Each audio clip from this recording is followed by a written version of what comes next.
Good morning and welcome to another episode of Coffee with a Kick. I'm Zander, that's Kegan, and you know what? We're just gonna jump right into it. We got some, I would say a little bit of an underwhelming slate earlier on this weekend, coming up here later today on Friday. But we have some of moderate interest later on this weekend. But what do you say? We go ahead and jump right into it with Chelsea and Luton Town coming up later today. Yeah, I think this will be, on paper, you would think that Chelsea would be an easy win. Should be. But I'm not so sure. I think that Luton, they got a week off. They got slaughtered in their first round. So I think they put up a fight. I think Chelsea wins 2-1. 2-1? I think Luton puts up a fight. I haven't seen enough of Luton to get a full estimate of how poor they are, how poorly they will play. So I'm going to... Chelsea needs a good result here. They have been a little lackluster to start the season. So I'm going to say it's a 3-0 victory for Chelsea. Excuse me. I think Chelsea figures it out a little bit. I mean, granted, it is Luton Town, so figuring it out against Luton Town is kind of like solving a first grade math equation when you're in a senior. So 1 + 1 is pretty easy when you're that late on in it. But you know, everybody's got to start somewhere as far as putting together their season. Not a lot to cover on that. I think Chelsea's fine. So we're just going to roll on through it, all right? Yeah. Rolling on to our Saturday early. This is Bournemouth hosting Tottenham. What do you got on this one? You know, Bournemouth, they feel like the Bournemouth when they got relegated. They have their chances. They look fine for bursts, but I don't think that they're getting it done. I think Tottenham looked really, really good last weekend. I don't see them regressing. I think Tottenham escapes 4-0. 4-0. Wow. Yeah. That is a stunning result. I don't think you're far off. Tottenham did pretty well handle. There were certainly some early first half opportunities that United should have converted on. We talked about this. Yeah. By the way, speaking of Chelsea, we did totally forget, well, not totally, but about 90% forget to talk about West Ham and Chelsea last week. Earlier this week. But that is in the past. West Ham looked really good. Chelsea, not so much. Hence, they need the win. Anyways, back onto the matter at hand, which is Bournemouth and Tottenham. I agree that Tottenham does well. Why do I pronounce it that way? It's Tottenham, not Tottenham. Tottenham. You're just an educated individual. I just am trying too hard, I think is what it is. Bournemouth, I said at the time, I thought they were lucky to draw West Ham in that first match. So I don't think 4-0 is far off. I hope that Tottenham does well because I did pick them to finish, I believe, second if memory serves. So, but I think that, it's always tough going away in the EPL. So I'm going to go with like a 1-2 victory for Tottenham. Not as convincing as their win over United, but a victory is a victory in the end. Vitality Stadium could be a fortress. Who knows? I've not seen many Bournemouth home games, so it won't be to get a point this week, but who knows? Maybe later on. All right, now on to Fulham hosting Arsenal, the North versus West London derby, if they consider it such a thing. It's a true fact, but I don't think anybody cares in that regard. Fulham, I don't know that they have a shot here. I'm gonna say I don't know if Arsenal blows them out of the water necessarily. I mean, they're looking forward, I would think, to Newcastle the following week because that's going to be a big match for them. But I think Salah does fine in this match. Wait, yeah. No, I'm sorry. I was on the Liverpool. Saka. Liverpool has Newcastle next week. That's why I'm confused. I think Arsenal grind out another victory. They've just kind of been dispatching mediocre sides in rather dull manners. So I'm going to go with a 1-0 victory. Nothing fancy, getting the job done, getting their 3 points. I would say head home, but they're at home. Yeah, I'm not sure. Fulham, they looked fine versus Everton in match week 1. Everton probably should have won that match. And then last weekend, they looked horrible. They did. Versus Brentford, but Brentford also looked pretty good. So, I don't know. I think it'll be. I'll go 3-0 Arsenal win. Yeah. I think it'll be pretty classic Arsenal win. Protecting the home side. Yeah. Yeah, it's hard for Fulham to go in there and actually be able to do damage when they haven't looked convincing up until this point. I don't think they're just going to automatically turn it on. And they've only got 1 goal on the season so far. And that was against Everton, which is, Everton did not look convincing as a side last weekend, which is good for my Wolves, but we'll get to that in a minute. Now, another London derby, this time West versus South, Brentford and Crystal Palace. Big one. I like this one. I think this one will be the match of the weekend. Really? I think it'll be 2-2, a draw, and I think it'll be the match of the weekend. I think both teams play attacking, counter-attacking-esque football. Neither team really wants the possession, I'll be honest, from the last 2 weeks. But I think Crystal Palace will manage more of it, and I think it'll be pretty exciting. I don't know if I have that much confidence in Crystal Palace. They've been underwhelming. They were scrappy in their loss to Arsenal. They were, I wouldn't say unlucky to not get a point out of it, but it was a fair performance. I think Brentford's just riding high. I think that they've shown out well. I mean, a 2-2 draw against Tottenham is no result to sneeze at, and we know that they dismantled Fulham. I mean, embarrassed Fulham, really, to be honest, last week. I think that they keep on rolling. I would say 2-0. I think they hold the home ground, get 2-0. I should probably take a draw at some point during this because typically, not everybody has a winner when it comes to the weekend. But maybe this week they do. Who knows? You know what? And it's not going to be the next one either because the next one is Everton and Wolves. I say my Wolves. I say my Wolves take the 3 points. Wow, at Goodison Park, Everton. I don't believe Everton. I'm really just begging my Wolves to do anything. Truly though, Everton should show up for this match. They've been They haven't. They looked fine in their first one. Unfortunate to get the loss. Just Villa embarrassed them last week. 4-0. That's not a good look. They should probably beat my Wolves, but I'm going to say my Wolves win 1-0 because I'm disappointed in their performance thus far. I think this match, even though it is match week 3, this one could have pretty big implications on the relegation battle. I mean, looking at the table right now, it's not a big stretch of the imagination that this is a big, similar to Sheffield United and Luton Town earlier this season, right? Yeah, I think it's Nottingham Forest. I mean, it's one of those matches where it's not the result as far as pointage is not going to be the differentiator, but it's going to be the emotional toll. Mm-hmm.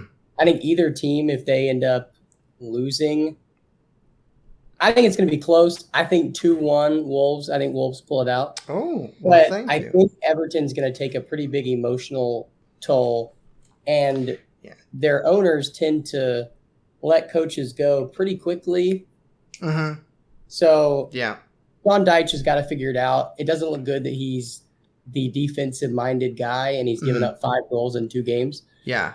But this week will not be the week that they figure it out.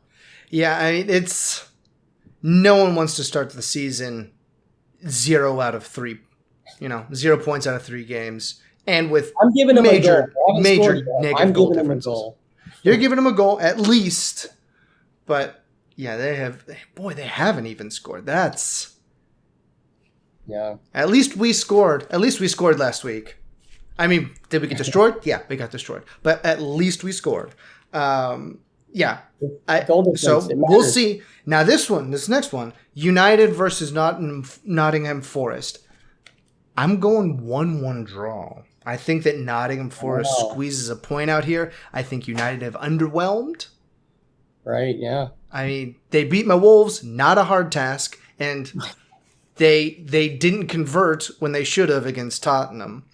It's their second home match of the season, but I'm going Nottingham Forest with a little bit of an upset here. Wow. Yeah, I think I'm going to go, and this is not because I'm a Man City fan, but I'm going to go Tottenham winning 2-0. Nottingham Forest, you mean? Yeah. Nottingham Forest. Wow. Winning 2-0. I was like, man, Tottenham already did win 2-0. Nottingham Forest winning 2-0 because they're playing players out of position. Mm-hmm. Rashford's playing through the middle, which he does not like to do. Fernandes plays best when he gets to roam, and it looks like Ten Hag doesn't want him to roam. So I don't know. They're unconvincing. Nottingham's also riding pretty high. They lost last week, but they still look pretty good. So, I mean, I think they're more organized, and they're just a better team. So I think they take it 2-0 at Old Trafford.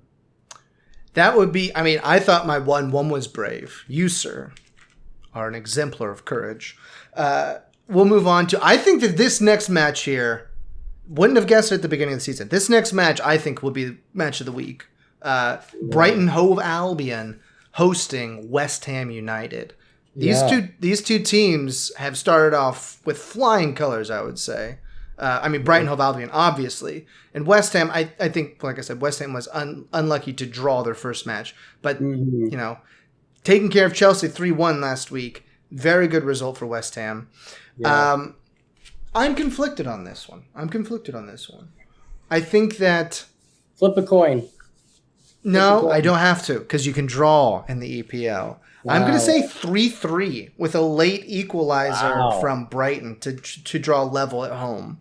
Lock it in. Late equalizer. I couldn't tell you the name of anybody on BHA at the moment who would do it, but that's what I'm saying. I am not convinced of West Ham's defense right now. I think Brighton wins. Is that his name? Matoma? The Japanese guy, or maybe Matoma, Korean. Yeah, he's the one that scored Matoma. He does it. Assists on it. Okay, assist. We're not sure who scored it, but he's assisted. I don't know who assisted it. Anytime assister. Yeah, no, I think Brighton wins 4-2. Wow. I think Brighton's defense is still a little bit, they're trying to figure it out. Mm-hmm. I mean, they still have Adam Webster. The fact that he's even an EPL player still is amazing to me. But I think breaking in the checks when they're coming. He's similar to a Phil Jones. It's like, I'm not sure how he played there so long, but that's why I'm not the manager. But I think 4-2. I think West Ham still got some stuff to figure out in their defense. I think West Ham plays best against the bigger sides and the better sides. They play up to the competition, sort of, or up to the moment. Up to the moment, and they're really set up to where they'd rather play back with more people and then just let Antonio up front receive the ball and then play it off to Bowen. So, I mean, if it gets into that sort of match, I could see West Ham getting some momentum. But if it's one of those grudge matches back and forth, I think Brighton takes it. We will see come Saturday afternoon. Moving on to our Sunday matches. We've got the one that everybody's looking forward to, Burnley and Aston Villa. Burnley needs... they didn't have their match last week, so that saves them a little bit from being too bad. But Villa needs a point, and I don't think Burnley needs a point, and I don't think Premier League teams needs a point. Yeah, this weekend. Yeah, I don't think that they're going to get it from Villa. I think that Villa wins 2-1. Mm. See, I think Burnley comes out more organized, Mm-hmm. and I think it ends up being 2-2. 2-2. I mean, it's easy. It's much easier when you're not playing City to get organized. Well, Burnley didn't look bad versus City. It's just it did look like the champions versus the newcomers. Versus. I think Villa. I think they're going to be one of those teams that just kind of waffles around. Very volatile this year. So I think Burnley 2-2.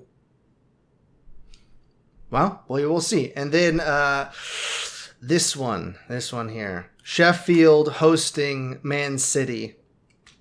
How bad will it be? How bad will it be is the question.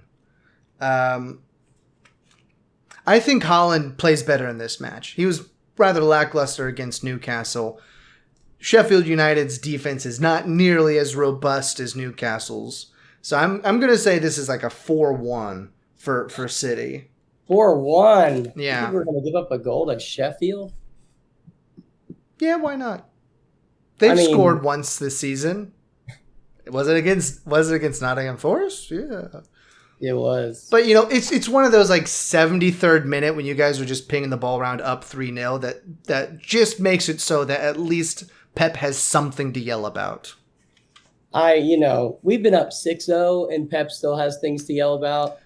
Has something to yell about, not just like an excuse to yell about something. Oh, Pep looks mad. Yeah, no, I think this could be 7-0. Boy, that's my prediction. I think Phil Foden's playing really well. Yeah, Julian Alvarez is playing really well. Mm-hmm. Haaland is going to be eager to get goals, and yeah, I think this could be bad for Sheffield. Grealish has been very aggressive off of the left side there as well. I mean, I could see him getting involved as well, especially if it's 7-0. Yeah, that's conservative for me. Yeah. It's just because I don't want to say 13. I feel like that's a little bit aggressive. So triple digits is not out of the question. Yeah. Let's hang a double digit on them just to make it interesting. And then we get to the other big match of the weekend with our Sunday evening match. Newcastle hosting Liverpool, which I like this one. This one's got some opportunities. This one's could be very interesting. Yeah, I think Newcastle takes it. I think they take it 3-1. Get a bounce back. It's really convincing 3-1. Liverpool still feels like they're trying to figure out who they are. Darwin Nunez still a flop, and Luis Diaz and Salah are really their only bright spots of the season. They've lost their midfield still is in shambles. And Salah, wasn't great in the match in their victory last weekend. That penalty he took was terrible. Yeah. Did he get the rebound? Yeah, sure, but that was just because, as I said, Bournemouth's defense was like a bunch of statues out there. Yeah. I think that Newcastle bounces back. I think that they had a good showing against City. It could have gone worse, but 1-0 to the treble winners. Yeah. At Etihad, I'll take it. Keep my goal differential up. I think that it's. I'm going to say 4-0.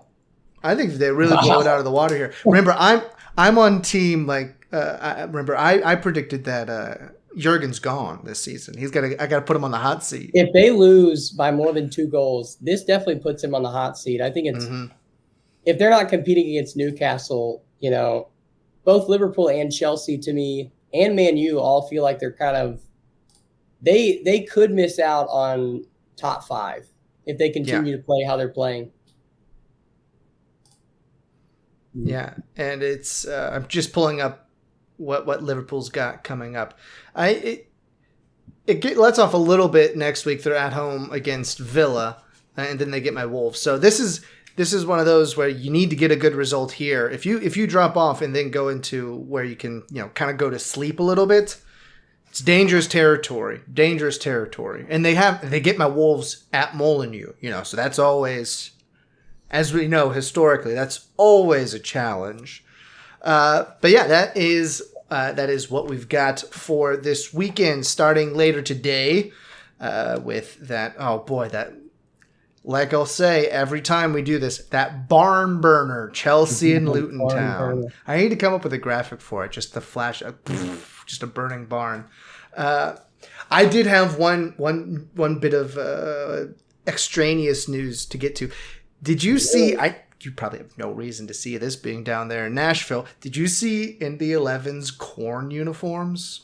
No. Yeah. I don't know if they're actually going to wear them in a match, but it's the Indiana State Fair this past couple weeks, and they came out with, like, legitimately, it's just an ear of Yellow corn. Oh yeah, I mean, if you pull it up, it's pretty photorealistic, to be honest. But being from Indiana, being a Hoosier myself, there's a certain point where you lean into your Hoosierness, your Midwesternness a little bit, but like a corn uniform, I mean, it's pretty corny. Oh. All right, and that was a great episode. Thank you. No, I won't end it on that. But yeah, they'll definitely sell some uniforms, some kits, some jerseys. I don't know what the proper terminology is, but I mean, to any John Deere employee, they have a solid crowd.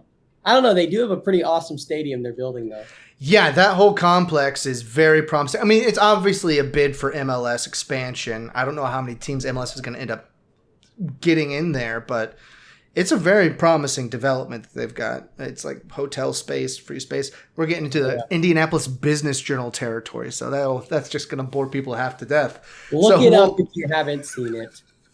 Yeah, look it up. Look up the corn uniform. Look up Indy 11 Park. 11 Park, yeah. 11 Park, which is disappointing because that kind of tilts their hand towards not going to Circle City FC. But, you can't win them all. Can't win them all. But yeah, that does it for this prediction episode of Coffee with a Kick. So until next time, grab some coffee, watch some soccer, and we'll see you on Tuesday morning. Bye. Good weekend. Bye.